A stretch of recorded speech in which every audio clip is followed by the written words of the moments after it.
Good morning. Are you out there? This is Mark. It is Saturday. I'm up bright and early. Slightly sleepy, I'm not going to lie. But yeah, here we are. It's May, and we're getting back to some Kingdom Rush Origins. Now, I haven't recorded much in the last 2 weeks. I've had stuff going on.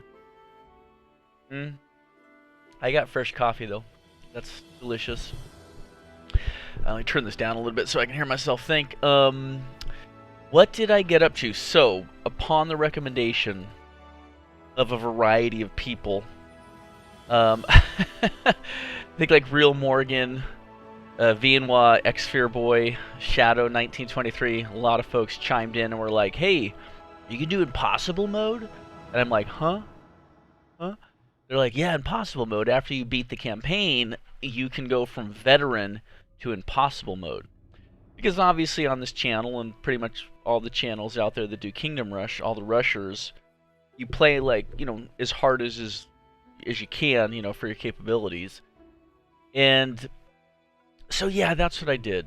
Now, the thing that was kind of, I didn't want to do is like, I like seeing these stages fresh and new to me, right? So that I'm kind of trying to tackle it in a real organic manner. I like seeing the little pop-ups for the new enemies, so I get to read them and do the, like, funny announcer voice and stuff like that. There's just things I enjoy doing. It's like part of the last year together we've been doing this channel has been that idea of the way we do stuff. But I had to change that a little bit. I played through the campaign, essentially, and I played through the campaign on casual, on the easiest mode. I just got through them all. I then also went through on casual and got all the Iron and Heroics completed so that I could get, ta-da, all 65 stars to get all the upgrades. The logic there is if I'm going to be trying impossible mode, I'm going to do it with my upgrades fully completed.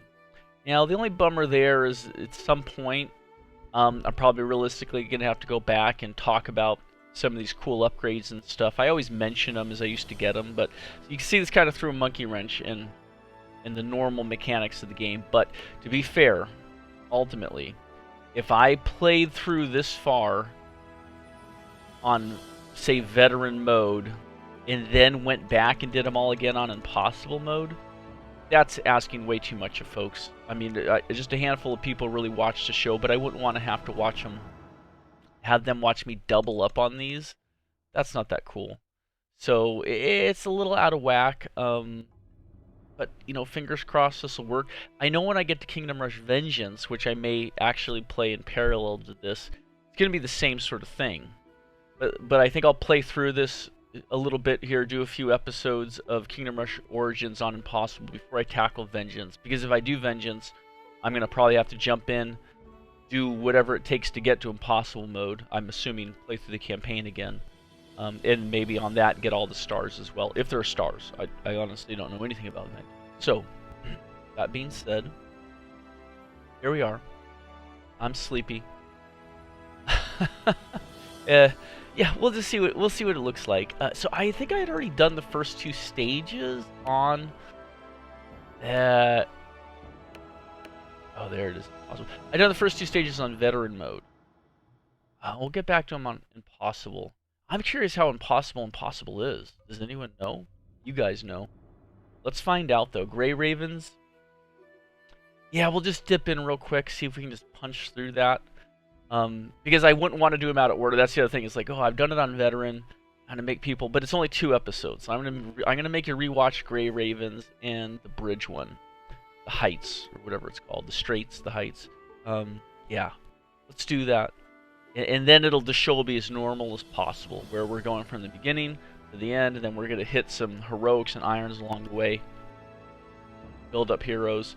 Let's look at our hero real quick before we get any further here. So, I did manage to get Aerostorm maxed out in the course of, getting all the casual stuff done. So let's just look really quickly. At level 10, he's a ranger. He's a pointy-eared elf with long flowing golden hair. He's got his chainmail armor, it looks like. Could be scale, but probably chain. And then, of course, the bow. He's a badass archer. 400 health. Medium armor.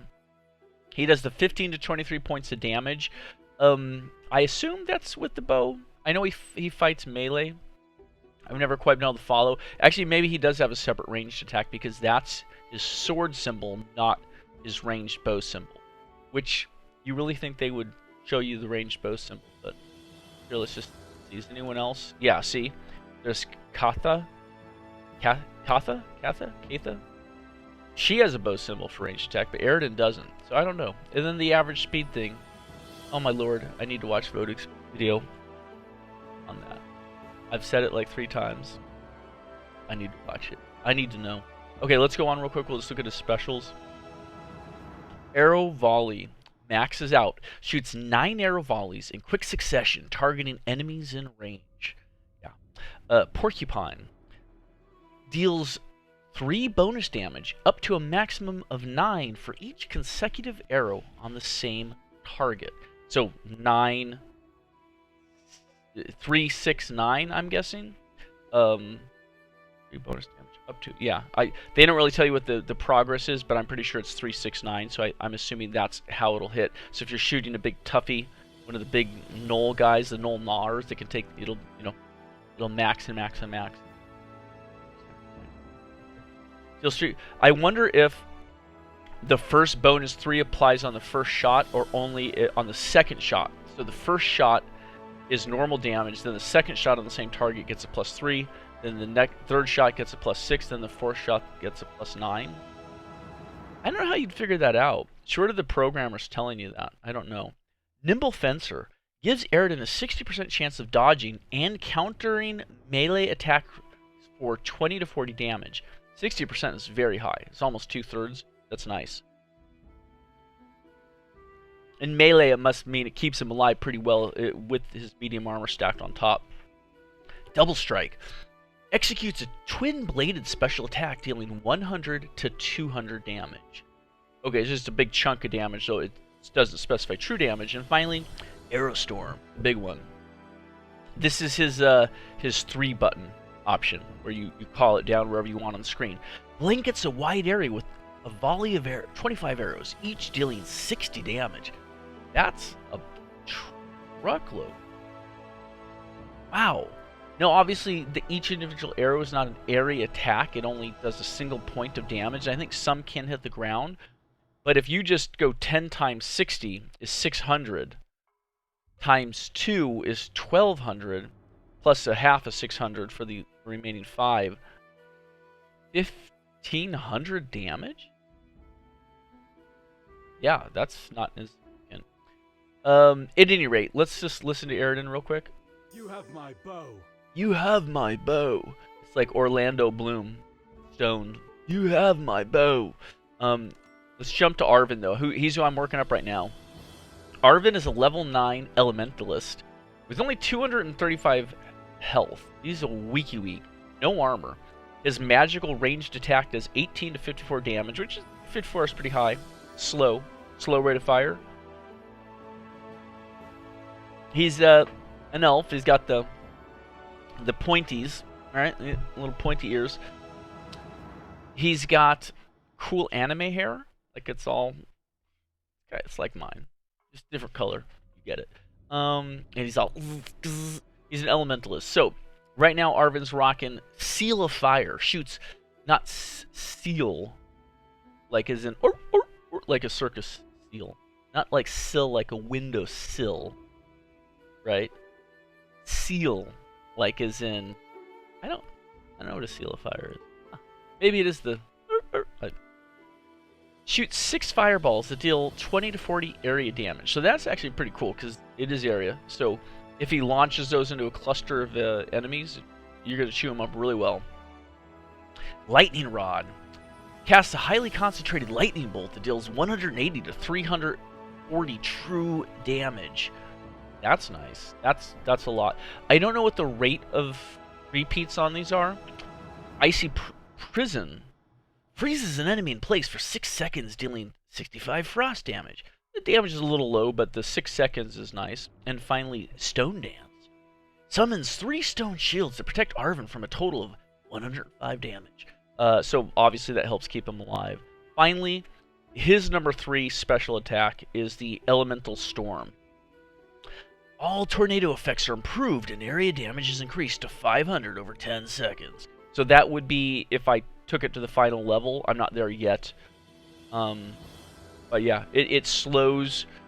It essentially slows them down, does the damage, does electrical damage. It's pretty nice attack. And it travels away from your goal towards the enemies. So it's pretty cool. So yeah, we're gonna use Aravan. It's not Arvin. Aravan. Sounds cooler, more elvish. So select. I bend all elements. I bend all elements. Does he have? He has like a weird accent. Hold on, can I? That kills me that I can't listen to him again. Hold on. You have my bow. Ready? I bend all elements. Yeah, I don't know if he's just talking gravelly, or if he actually has an accent. Because he says like I, like as he doesn't say I. I bend all elements. Yeah. Anyway, yeah, you do, buddy. Let's do this. So Arvin's nearly where we want him to be. Just checking my sound levels. It doesn't look too bad. I hope you guys can all hear this. I hope you can hear me. I hope I'm recording. I am. Alright, I'll check the sound later. I may need to adjust it. God, that's so weird. It's so loud to me, but it's not very loud on the meter to you guys. It's alright. Let's do this. Impossible mode. Gray Ravens. I've already read the thing to you guys. We're 11 minutes into this video. This is why no one watches all my videos, because I just bullshitted the camera for like 15 minutes. To battle! It's okay. I don't need anybody to watch. It all started a long time ago in a land far away, where everyone lived in peace. I've already done this. Zoom. But as stories go... Sorry, because it's the king telling this. Peace never lasts forever. But continue. I don't know what that voice was. That's now how the king... He doesn't talk like that. He talks like... Hey-oh! That's how he talks. But it looked like he was being pensive and serious there. Drawing cartoons of the history of his kingdom. So what he was doing... He drew a self-portrait of himself drawing cartoons. He's the one that illustrates all the comics you guys see. This is a bit of fan. This is theory, game theory. The king draws all of the pop-up panels of cartoons you see throughout the entire Kingdom Rush thing. Yeah, that's right. Let's do this. Alright, let's get Arvin into place. It's cool that he can fly. He's got his stones floating around him, but he is not that fast. He's not that fast at all. Sorry. I sit down and I just get stuffed up. I don't get it. I don't get it. I'm not stuffy all day, but I get here stuffy. Here, let's do a barracks, get some stopping power.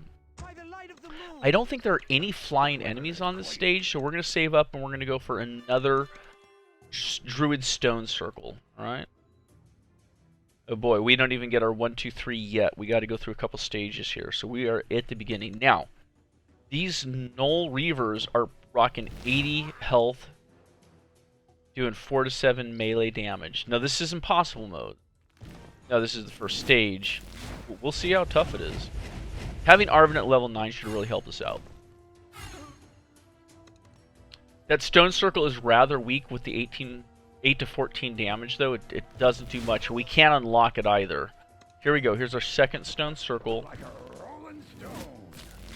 I am going to make an effort to try and play pretty smart. You know, like sometimes when I'm messing around, I'll just do all Archer Towers on every spot just for the fun of a storm of arrows or something. But I don't think we have that luxury playing on Impossible mode. We'll summon the next wave, just going to be 11 Reavers, and here come the reinforcements. Now, our reinforcements do have the proper ranged attacks, and they're the cool chicks on the line. Shay and Luna. Rocking 150 health, 10 to 15 melee damage, and medium armor, so they're pretty tough. I actually should probably put them in front of my fenders, but I have Janice, Dobby, Aravon and get out of there. I can't even see the third soldier. All right, we'll live with it. So, Null Reavers, yeah, let's do Mage Tower here, just so I'm taking some shots. 10 to 14. Strike of Thunderbolt. Okay, so it's literally called Strike of Thunderbolt, as opposed to Rain of Fire. I didn't know that, but now I do. New power, Strike of Thunderbolt. Strike. That's stuffed up. I have to talk like this now, till I can go blow my nose between videos. Strike of Thunderbolt. Alright. Alright. I'm gonna talk like this for the entire rest of the video. Just to piss you off. Yeah. It's alright. I don't think you mind that much. I am also trying to level Arvin, so I gotta make sure he's getting some... I gotta make sure Aravon's getting some kill shots here. Trying to level him up. Alright. Burners are coming on the top road. Those are the guys that throw the torches. Lest ye have forgotten. By the ancient powers. By the ancient powers. Aravon says that.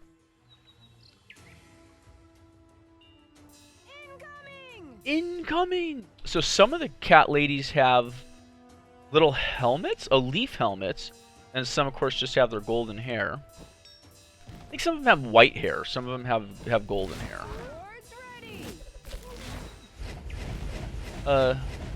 Dang it. I didn't get a good look at that burner's health.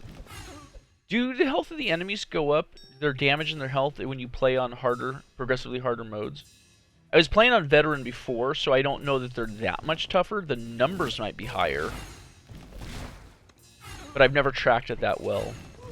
We'll have to take a look at the enemy encyclopedia. I might make some short videos on that, just for funsies. So far, we're rocking it pretty good. These guys aren't being that tough.